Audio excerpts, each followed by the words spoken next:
All right. Hello, everybody. I believe the stream is set up. If it is not set up, don't worry. We're having a recording of this stream. So if ever anything, yes, thank you so much everyone for coming. This is the second lecture for Fast Forward in preparation. I hope you are all registered. And even if you're not, I hope you all learned something very, very nice today. So I think I've already introduced him. So if you were here in the last lecture, I'm sure you know him. But even if you weren't here, I'm sure you know him still. So we're very, very graced and very, very lucky to be blessed with a lecture from the very experienced, very, very brilliant Luigi Alcañezes. So yes, thank you so much, Luigi, for coming here and doing this so shortly right after Australs. Congratulations on the judge award, fifth best judge. That's insane. All right, thank you very much, Matcha. Yeah, no, hello everyone. Welcome back to another lecture for Fast Forward. Very, very thankful that we got to do this again. Today, so last lecture was on evolving responses, right? The focus on that lecture was being able to narrow down the 3v3 format by evolving your responses over time, and trying to, as much as possible, be able to show the evolution of the case as you are responding to different teams. I also want to tackle a different topic with respect to the 3v3 format, which is quite critical in debate, right? Which is, it's not only that you want to evolve your arguments in a vacuum or evolve your responses against the other team, but also you want to develop a very clear comparative, a very clear demonstration of what is the change in your world. Why is your side better, or again, relatively better than the other team? So not just why it is good, but why is it better than the other team? You might get the comment often from your judges, which is that, oh, your case seemed like a negative case. Your case seemed like it was all just a list of harms and a list of problems with the other side, and you might fall into this pitfall where all of your ideas and all of your arguments will end up just being, oh, they are wrong, they didn't build this, they didn't explain this, blah blah blah. And then what ends up happening is that you have a list of criticisms of the other team, but not so much of a foundation for your own side to stand on. Well, which is why it becomes quite easy for judges to make you lose, because you didn't develop your comparative, your counterfactual, and you didn't explain why it is likely, why it is better, etc. So this lecture, I hope to provide a very brief, very simple framework to understand how you can develop your comparative, how you can develop that throughout your speakers, and develop that within your speech, which is that we don't just think about the comparative in the sense of, oh, I will defend this, the other side has to defend this. But think of a comparative as an inherent feature of every single part of your speech. So whenever you are making a certain factual claim or a certain argumentative claim in a particular round, think of the claim as being, whenever you are saying it in general, you are always implicitly forwarding the counterfactual or the comparative. What I want to do in this lecture is make it explicit, no? So you want to be explicit when you are explaining your comparative, rather than just saying something negatively all the time, right? That's just the simple thing. All right, game. So why is it necessary to be comparative? When we are comparative, we are more nuanced. For example, if the motion was, this house would ban designer babies, or this house would ban genetic engineering, I hope you understand that you can make many arguments on why genetic engineering might be inaccessible, right? Like, it's going to be privileged by the rich. Only rich people will get the benefits of genetic engineering. And then you might make a series of reasons as to why genetic engineering might necessarily be privileging. It worsens inequalities within the state. And then you might have this technology debate on, oh, no. Opposition will say the access to this technology will get better and better over time. At least we want to have evolution for the human race, etc., etc. Now, I hope you are understanding that in the way that I'm explaining this example, we are being forced to be a little bit more nuanced throughout every response. So, opposition might say, yeah, you know what? Inequalities exist all the time, and they always are worse, especially in the world we already live in, because, you know, rich people who are very, very naturally gifted, they have the best nutrition, the best schools, the best intelligence, they usually breed with one another, and they get still smarter individuals over time, all the time. And so absent genetic engineering, opposition side might still say that inequalities already persist, not just economically, but also genetically, which is why we need the technology and the tool to be able to mediate those inequalities by having some poor populations have some natural intelligences or physical capabilities that they otherwise would not have had if this technology did not exist. And so if you're government side, no, you're being forced to be a little bit more comparative. You're forced to say that, yeah, you know what? I agree, some inequalities would exist on either side. Now this debate is about whether or not we should have the possibility of inequalities being persisted genetically in this case. And so we argue at government side that we will not allow the genetic engineering in this particular way, because if it is exacerbated by the rich, then it necessarily creates these gaps that cannot be reparated even through genetics at opposition side. No? So, and then the debate goes on and on and on and on. You're developing the comparative to be a little bit more specific and a bit more nuanced with respect to the context. Comparatives make responses more effective. If the motion, for example, was this house would impose sanctions on North Korea, economic sanctions on North Korea, and you were making the usual arguments that, oh, Kim Jong-un is irrational, will continue to oppress his own population, and that is why diplomatic options have already failed. That is why economic sanctions is the best solution to be able to weaken and cripple his economy so that he will eventually concede to concessions. Opposition side will obviously respond and say, no, if you agree that he is irrational, then it is not that he will concede to compromises if you economically sanction them. It is more likely that he will resort to desperate military responses and actions which will destabilize the North Korean economy. And so that's a very good response, no? So you're thinking, okay, well, what's opposition's comparative? What is the implicit comparative they're defending? Well, it is quite likely that the implicit comparative is that, well, we would prefer that we just don't do anything, or we preserve the status quo. Economic sanctions will only worsen it. That is why we oppose economic sanctions. And then now at Gov, your comparative has to be a little bit more explicit. Do we want to have economic sanctions now, or do we want to wait for the current regime to get better or get worse in the future? And we don't know whether he is going to become more irrational or more rational in the future. So now it's like, was it about economic sanctions being good or bad? Is it about Kim Jong-un being rational or more irrational?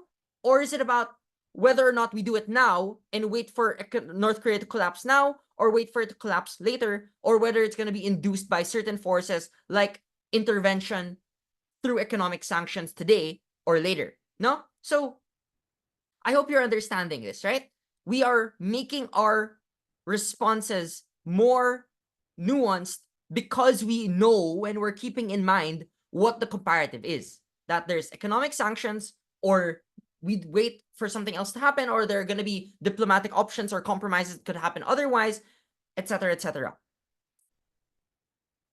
Later on in this lecture, I will explain to you that certain characterizations, as you saw from our previous lecture, will always change, right? Characterizations have a spectrum. We don't always think about debates in an absolutist sense. In the same way, we don't always think of, oh, a comparative will always be perfect. It will always be successful all the time. No, no. There are success likelihoods. And so, in a comparative, we're always making it not just that our model is successful, but our model is relatively more successful than the other side. And that's where you will eventually get better speeches. The last reason why comparatives are important is that the ultimate goal of being comparative, and I think this is the most important one in the end, is that you want to present positive material that can directly be credited for your team's case. Negative cases can win you debates. This is what you say in the briefing all the time, right? But why is it that judges usually encourage you to really be comparative? It's because if you are always having a fully negative case solely on that basis, your win condition is only to the extent that you are not as bad as the other team, right?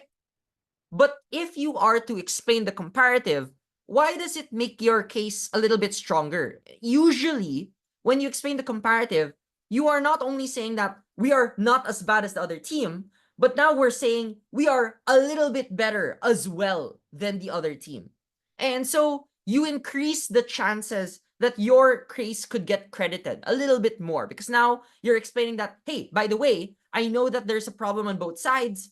We are giving reasons as to why the world is getting better or why our side is improving this condition. And so I agree it's kind of bad on both sides, but our side is providing some reasons for why the absence of this model is going to be better on our side.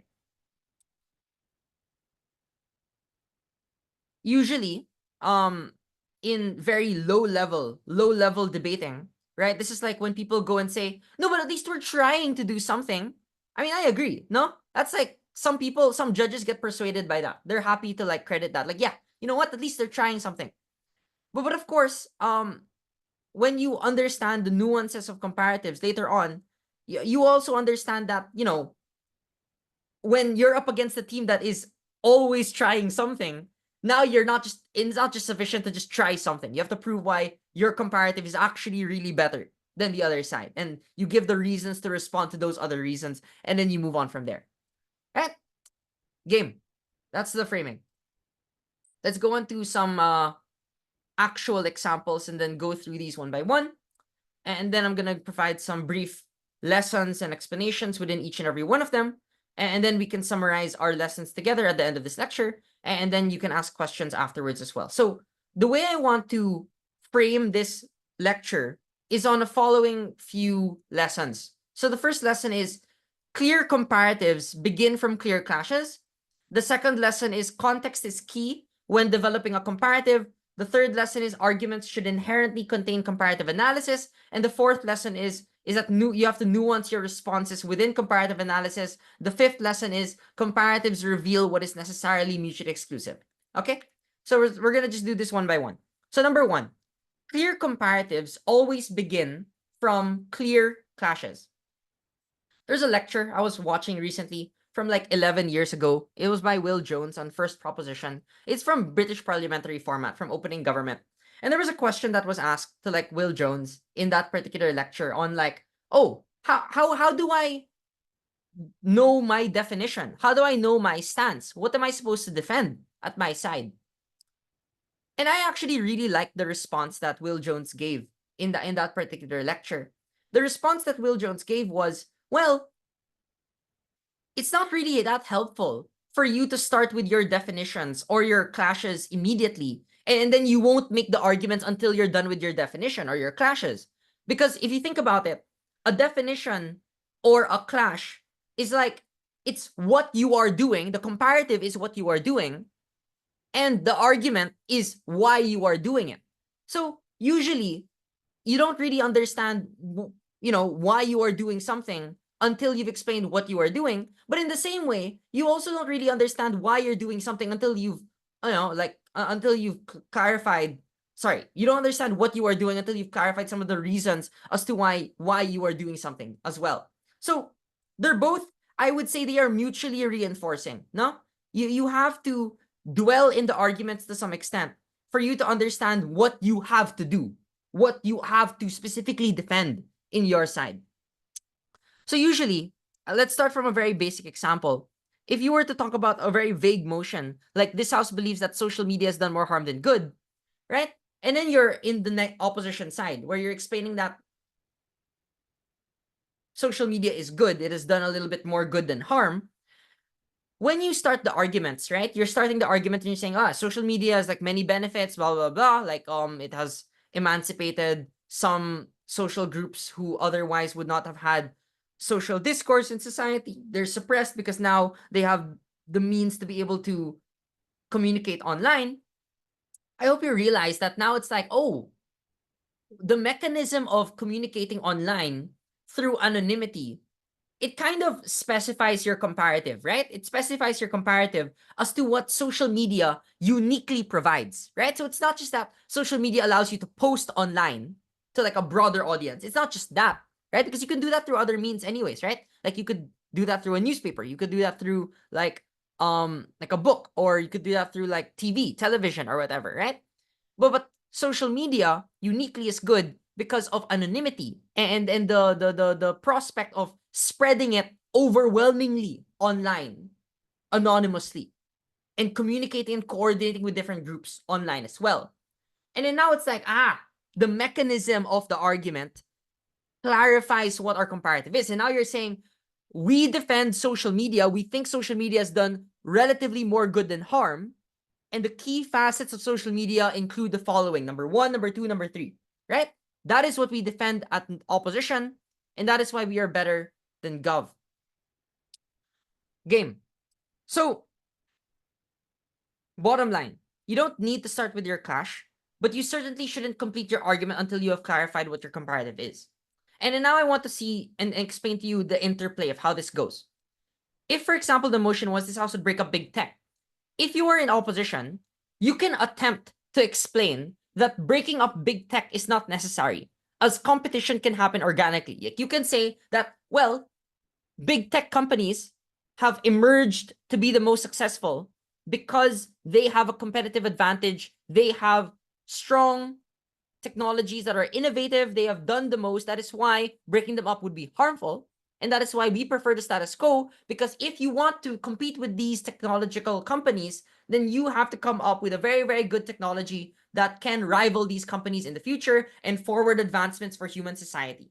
And that's why we don't think it's necessary, right? You can have some competition that is organic, but otherwise we were happy to not break them up. So I hope you understand that this comparative, it would come off as relatively soft, but it's a very clean comparative. It's very, very good status quo defense.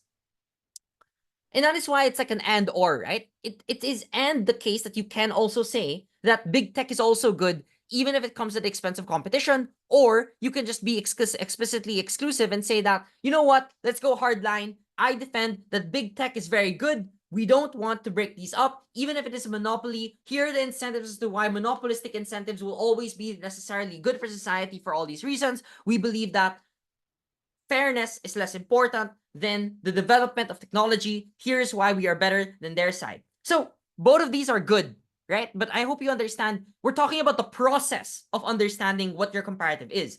Now that you have made the argument that like, oh, this is what competition looks like, this is what I want to trade off on our side. Now it's like, that is our comparative. Our comparative is I will be hardline, or I will just say, well, it's not necessary. We think that breaking up does more harm than good. These are why it is more devastating. Why is it better than our comparative? Our comparative is we believe that we should not break them up.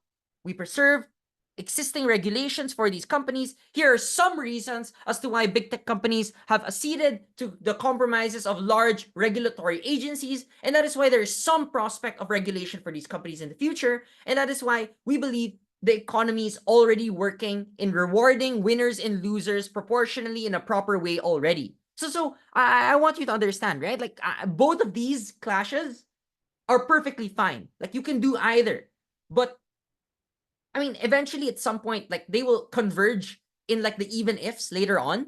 But I want you to understand it from the perspective of what you are defending and how you are constructing your argument, the way it influences one another.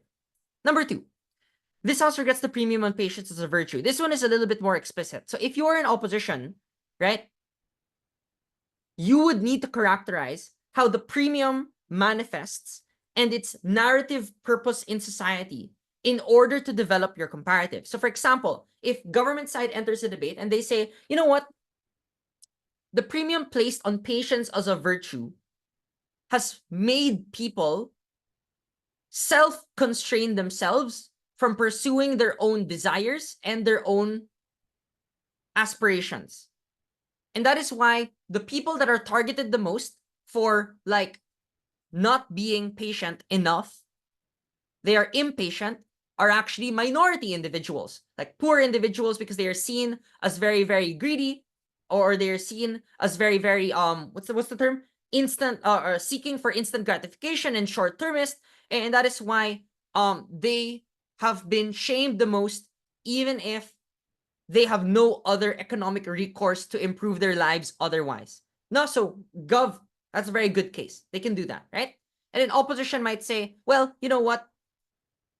The premium on patient space as a virtue doesn't really target minorities that much. Well, it would likely target rich people the most, because we say that, yeah, you know what?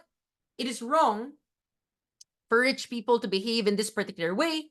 That is why we have reasons to shame people for their excessive wealth and excessive greed, which is why the premium placed on patients is necessarily tied with our ability to vilify greed in society. And that is why it makes for a more equal, egalitarian society. I hope you understand that gov and op arguments here are both true to a certain extent. But why is it important for our clash that we understand what is happening here? You would need to characterize again what the premium is made for. What does it necessarily target first? And then you argue the impacts to the different stakeholders afterwards. So the argument clarifies to you what the comparative is. You would say, well, maybe both sides have to deal with a very capitalist consumerist culture that says individuals should pursue advertising, buying stuff, e-commerce, because we live in a very stressful society that says that people are going to die young. They have to make the most of their youth right now. If we wait too long, it's going to be too late, blah, blah, blah. Right? Both sides have to deal with this consumerist society. This debate is about whether or not the premium allows individuals to rationalize and find a counterbalance against this, or whether or not it exacerbates the unhappiness that you get from that consumerist society. Now the debate starts. Now it's a bit clearer that there's an existing dominant narrative. Here are the ways in which patience as a virtue interacts with this dominant narrative. And now we move on here, blah, blah, blah, blah. Right? This works a lot in many narrative or norms debates. And now we ask the question, right? How do we clarify the extent of the comparative, right? Because that's what you're going to be asked to do, right? They're going to be like, you go up against another team and they're going to be like very cringe. And then they go like, here are 7 reasons why we neutralize the case of the other side. If you go against these people, they are cringe. They are usually cringe. They usually are very, very, very, very, quite messy in the way that they want to achieve a certain debate. And now you're like, okay, game, let's fight you. Let's fight this game right now.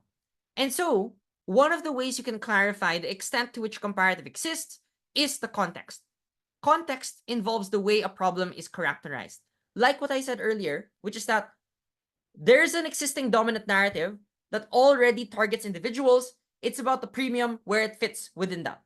Or in the motion earlier, like the genetic engineering one, it is asking the question, inequalities already exist. It is about whether genetic engineering in genetic facets, whether intergenerationally we would want to reparate those inequalities, or whether they get massively exponentiated as a consequence of this technology happening now, right?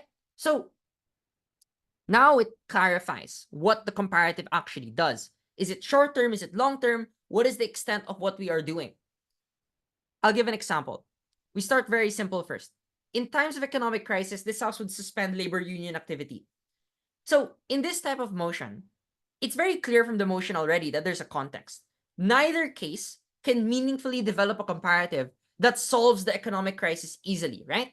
Like you can't say that, well, we want to have labor union activity because things are going to get better anyways. and we don't want to sacrifice those rights now because it's gonna not be preserved later on. And it's kind of like a weird, it's very, very weak comparative defense, right? Because there's no meaningful explanation as to what labor union activity exclusively does and how it contributes or exacerbates an economic crisis, or whether it provides those protections that are necessary in the status quo. And so you're constrained with your options, right?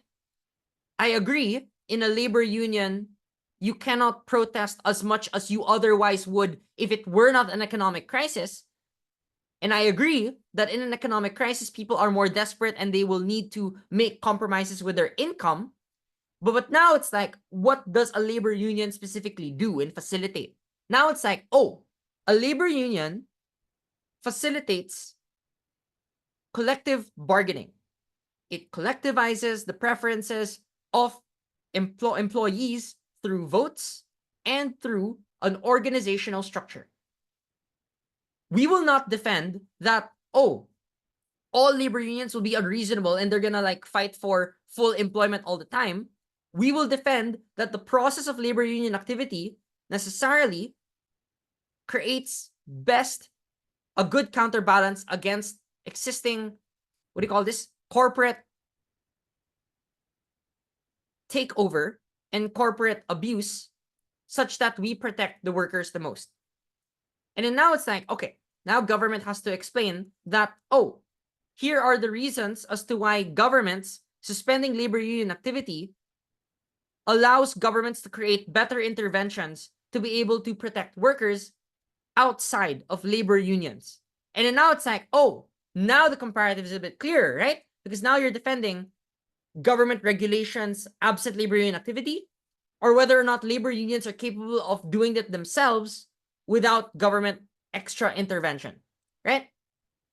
Again, both constrained by an economic crisis. Because one of the really, really good arguments in a motion like this, which you will not get unless you clarify the context, is that, well, how much leverage does a company have during an economic crisis? Actually, a lot of leverage in an economic crisis, because they can, what do you call this? They can clamor and hoard bailout money, because the collapse or the bankruptcy of this particular company can lead to economic contagion in the entire country. And so now it's like, oh, so there's corporate influence and there's already the undermining of the government already. Now it's about whether or not labor unions exacerbate the problem of corporate attempts to facilitate economic recovery, or whether or not labor unions exacerbate that problem, right? Very, very fantastic. Comparatives, again, get better and better, more precise. You clarify what it does based on what you're doing differently than the other side, right? Does labor union activity crowd out government regulations, or does it not? That's a key question to what the comparative is. You can say it at the beginning in first speaker, like, our side defends labor union activity, this is what it means. But eventually in the debate, when you're responding to the other arguments of the other team, now you're clarifying. Now we look at what's inherent to a labor union and how it interacts with governments. This is specific to our comparative. It's exclusive to our side. That is what we are doing. One more example. This house opposes the portrayal of vengeance in media as morally justified. Very, very good motion from Australs, by the way.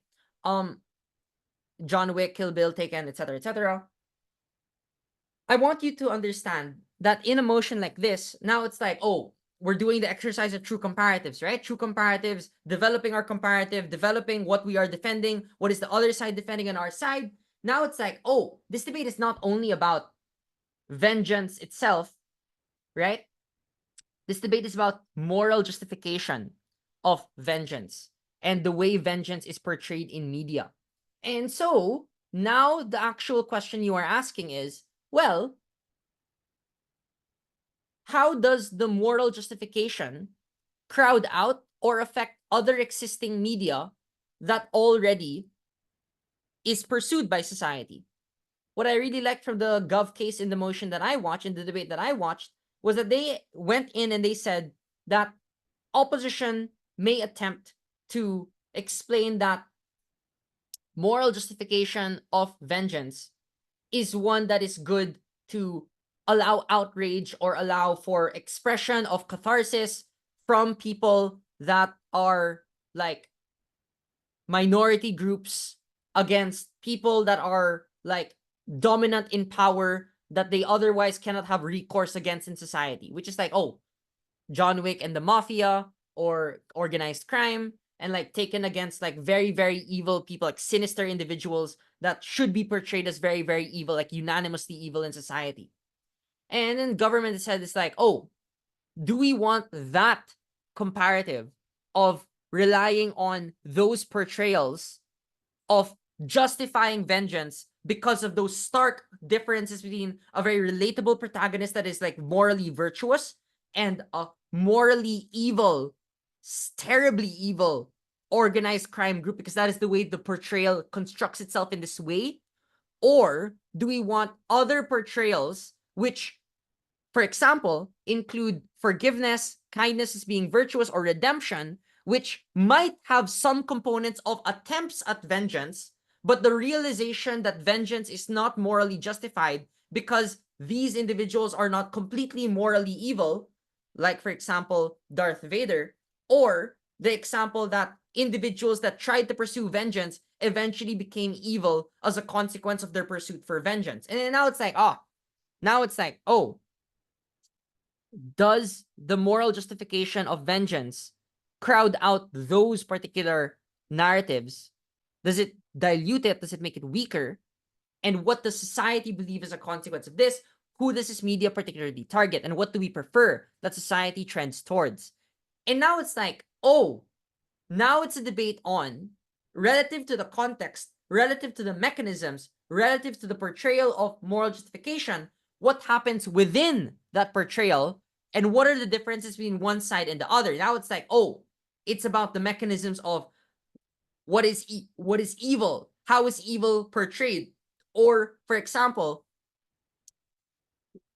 how do people resolve the feelings of anger and outrage that they already feel in the world, etc., etc. And that's quite a very nice explanation for emotion like this. Third lesson: arguments should inherently contain comparative analysis. So I hope at this point I've already emphasized so much that you should not just criticize. But if you will criticize, then you should at least criticize with nuance. And that is why I think like debate is really hard, because you only have 7 minutes and you are expected to do a lot of things that are necessarily comparative, right? You can't compare at every juncture of your speech, because if you did that, then it's like, what are you giving 2 speeches in 1 speech? No, not really helpful. What is important is that you get the intuition of knowing what are the parts that need comparative analysis the most, right? You're shifting gears sometimes, right? Sometimes you are characterizing the police in general, like the police act in this way, blah, blah, blah, blah. And then you will shift gears, and then you're going to be like, why are the police going to be better in our side than on their side? Blah, blah, blah, blah, right? So now there's a lot of expectation for you to be strategic with where you will nuance it. And so when I ask you to go and like add comparative analysis, I hope you understand that now it's like, oh, you have to do it in the parts of the argument that are most critical and most contentious. So for example, the motion is this house regrets self-denial in religion, which includes celibacy, fasting, giving up material or sensory pleasures, etc., etc. And let's say the argument is self-denial is inaccessible because it makes people feel bad about their desires and wants. It's kind of like that motion earlier about like the unhappiness from social comparisons or from consumer media and consumerist culture. And so if you were to provide reasons as to how people inevitably want to experience pleasure in the world through, for example, social comparisons and through personal desires and the happiness that you might get as a consequence of this, I want you to really, really think closely. There are multiple ways in which you can add comparative analysis here. You could, for example, you add analysis on how you can specifically explain how in your world, in spite of existing social comparisons and personal desires, religion without self-denial is able to alleviate and address those experiences of unhappiness. But there's also the additional one, which is that now we have to ask whether our side is more happy than the other side as well, right? So now it's like our world is able to make people experience happiness that is guaranteed, that is definite, that even if it is short term, it is one that gets better and better the more people experience and understand different feelings of happiness and different feelings of pleasure that they did not feel before. And now it's also the question of adding on top of that, which is that you could also explain that the counterfactual is that religion can also find virtuous ways to frame personal desire and pleasure, and this can be redirected in a meaningful way towards individuals to feel personally more fulfilled in doing charitable acts by also being rich and increasing their wealth at the same time. And that is why self-denial is mutually exclusive with the ways in which they could expand charity or expand help towards other people in the long run, which involves people feeling very, very good about themselves, feeling very virtuous about knowing that there's no guilt in the thoughts of wanting to do things that are very nice for them, like treating themselves out or treating their family out, and being very selfish about that because you care about your family over other people, right? So now it's like, you know what I mean? It's like you're being clear as to whether or not pleasure for yourself is a precondition towards blah, blah, blah, blah, blah, or whether or not pleasure isolates you from other individuals within religious spaces and religious structures. And then it's the question of, is this happiness important at all to begin with? And is it relatively a more meaningful happiness than the way in which other people feel happiness in the counterfactual? So now it's like, little bit more specific, no? Little bit more specific rather than you just going, oh, here are the reasons as to why like celibacy is very, very, very, very sad for a lot of people. And then you're like, opposition side never explained to us why is this happy or why people are good in like fasting all the time when the feeling of hunger is definitely a very sad thing. And then you just stop there without going into the tangent of this is how people can be a little bit more fulfilled and happier in our side because a religion without self-denial constructs itself in these particular ways, blah, blah, blah, blah, blah, blah, and then you move on from there, right? Now, if you're opposition, it's not enough for you to just say that self-denial can be happy or it can be a good thing for some people. Like, you know, you could be a monk and you could push away the forces of consumerism because of self-denial, and religion provides you with that safe space. Now it's like opposition's comparative has to evolve and say that, yeah, let's compare the religious safe space against the potential for religion to, like, you know, co-opt the feeling of virtuous self-fulfillment and virtuous desire. And then now I'm going to argue that sometimes it's incompatible, sometimes it's ineffective. Here's where we compare it on that particular axis moving forward from here. This is quite fantastic, by the way. I really, really think this is very, very important because if it were just a debate on self-denial, good or bad, now it's like, very, very hard for you to just make nuanced comparatives from there. But then you go self-denial in religion, good or bad. Now you develop it further and say happiness in this way, happiness in the other way. How does it interact with other institutions in society, etc., etc. Okay. Fourth lesson. The fourth lesson is on nuancing your responses within comparative analysis, right? So, as I said in my previous lecture, you can respond within the framing portion of your response, or you can respond within the analysis segment of your response, right? Like you can add in comparative analysis within each and every part. So I'll go through the example immediately. Let's say the motion was this House opposes the academization of social justice movements. And again, here, academization is just defined as the increasing utilization of academic sources and the increasing presence of social justice movements interacting with university academic literature and academic spaces, etc., etc. And then now, you know, as I said earlier, right, you could make a very, very amazing debate on like, oh, we need academization to counter the existing dominance of conservative control within university and academic spaces. This is why left-wing media works well with academization because it makes us more reasonable and more concrete and more data-based. But I want you to understand that this is not alone good enough, right? You want to nuance the argument with respect to how the other side is attempting to frame their response. So, for example, let's set up the situation, okay? So, your opposition and you're against government team. And then government runs the argument, which is that academization increases the perception of elitism on social justice movements because it platforms privileged university academics at the expense of relatable grassroots individuals. And you could go in the tangent of here are 7 reasons to why privileged university academics are not that privileged. Or you could go like 7 reasons as to why grassroots individuals can exist within academization, blah, blah, blah, right? You could do that and it's going to get a bit messy because now you're just disproving and then you stop there. But you want to be comparative. So, for example, if I wanted to frame and talk about the weighing of the response, I could go like this.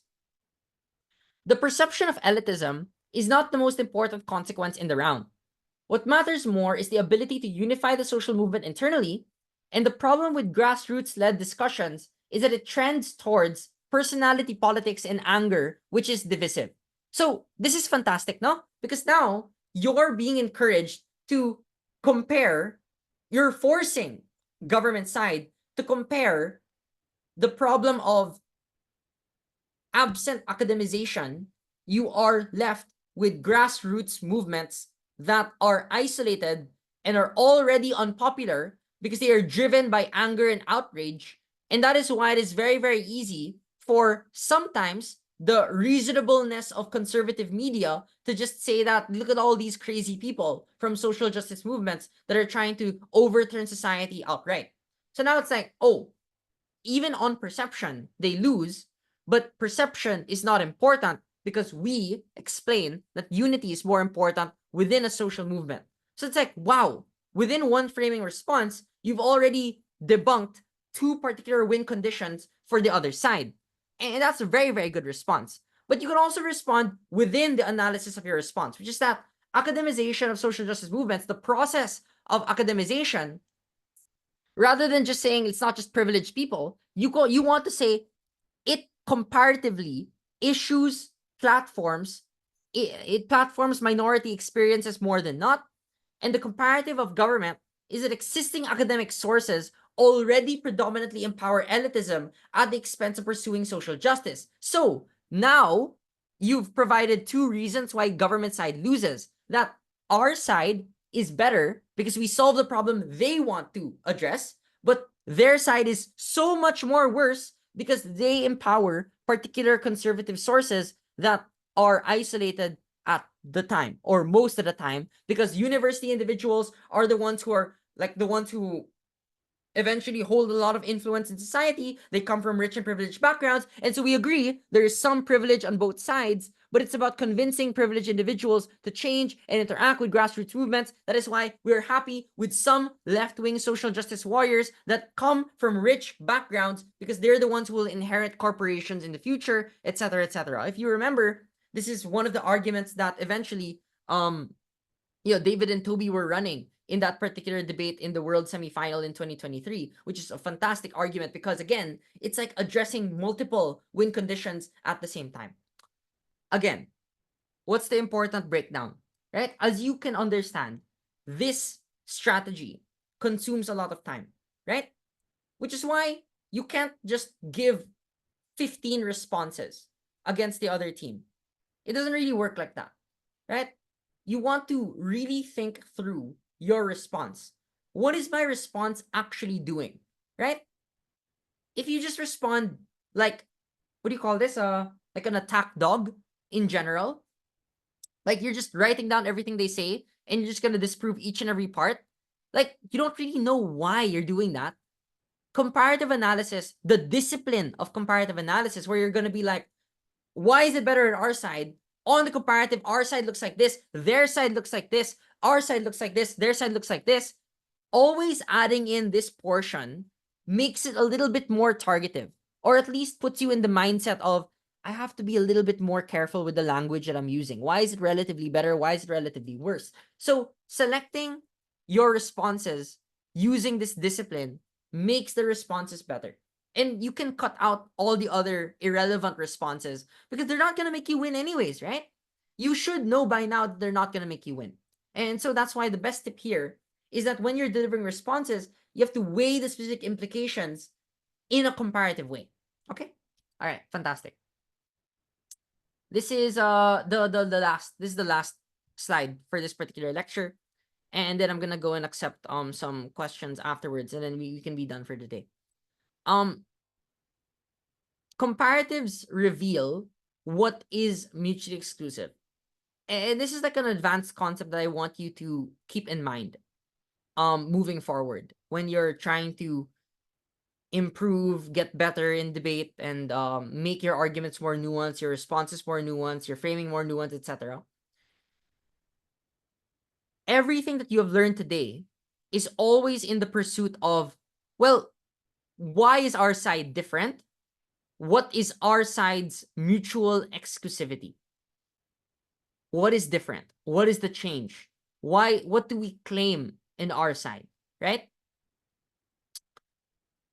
In the same way, true comparatives, like the concept of a true comparative, evolves and gets more specific over time.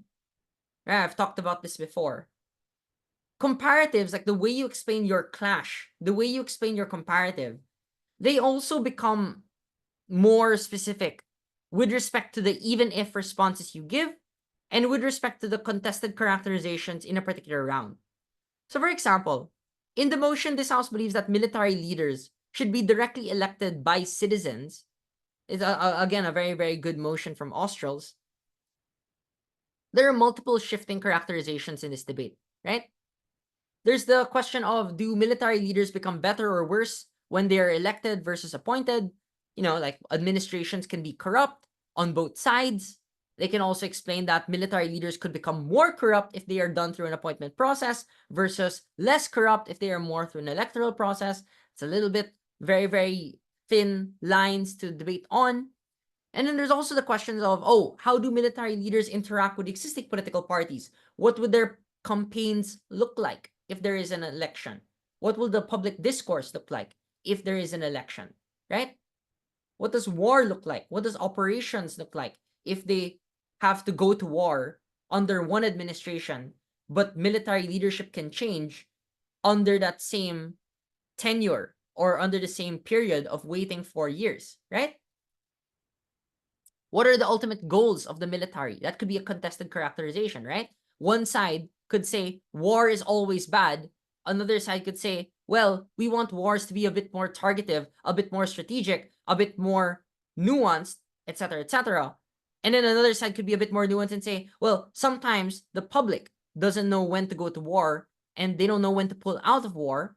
And then the other side says, well, military leaders could be irrational in being war hungry, and that is why the public is necessary to counterbalance against them. Now it's like, oh, how does the public make decisions with respect to war and conflict? Which is kind of like this house believes that media should show the full horrors of war debate from 2010. And so it's like, these characterizations make the debate more complex. And then when you're in prep time, oh, sorry, there's one last question. Like, what if there are disagreements with the military leadership and the executive, right? Which is that, are there instances where they are both elected and then they disagree with one another and they don't align with the same political party? Or are there instances where they're appointed by a previous administration and that there is heritage and tradition that carries on to the next administration? Is this conflict productive or unproductive? Should we leave the power, the sole power, only with the political mandate that is given towards a president? Or should that political mandate also extend to the military leadership? Are they fully accountable to the executive? Or should they also be accountable to the public as well? And so, again, track back. Go back and make it simple first. What is the simple comparative?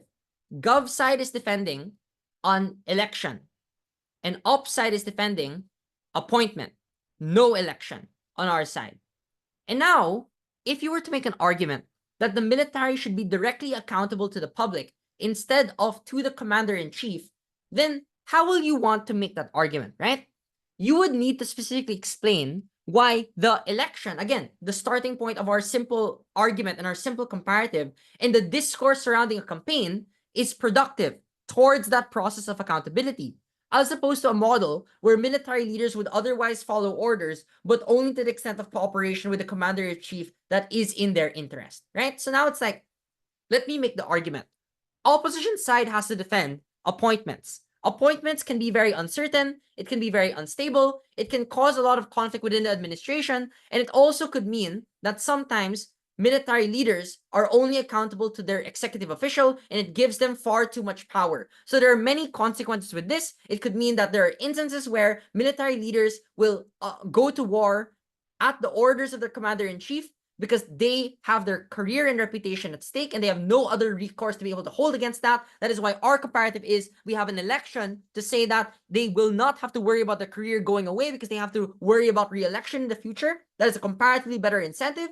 But number two, if they don't end up going to war and sometimes they disagree with their executive official, the better mechanism of a campaign and an election enables the same political incentives of that same administration that is military centric. We make a separate campaign that is about the military operations rather than solely just about executive commander-in-chiefs that are elected on the basis of multiple campaigning issues at the same time. And so now, I hope you're understanding, we have nuanced the debate. We have said that, yes, we agree opposition can sometimes defend that commander-in-chiefs can have their own incentive as to whether or not they should go to war or not. But that is why we believe the election for that commander-in-chief is insufficient, because he is voted in on a variety of different political issues. Comparatively on our side, electing specific political mandate to a military leader that runs on a campaign of the military is in itself very good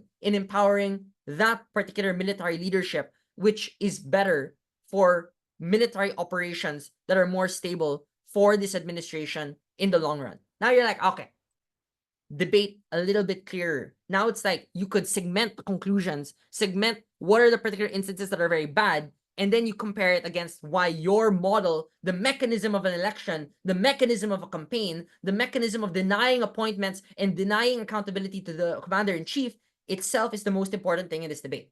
Okay? That's all. We're done. That's pretty much all I wanted to say. I just want to go and summarize the contributions for today's lecture. Again, what did we do? What did we do? I want you to understand that comparatives are always about developing what is the debate about, but not just what the debate has to do, what you have to solve, or where it takes place, not just the context, right? But it's that with respect to the context, what are we doing that is relatively different? There are some debates that become very thin. That's by nature of the world. That's not the fault of the motion most of the time. And there are some debates where you will take a position that is vastly different. And so either scenario, you have to understand that it affects every layer of the debate. It will affect the clash, it will affect the context, it will affect the way you explain your argument, the way you explain your responses, and the way you characterize what is mutually exclusive. All right, that's your nutshell. If you have any questions, you can ask it now. But otherwise, we should be good for today. Any questions? I'll leave it open for 3 minutes. Thank you, everyone.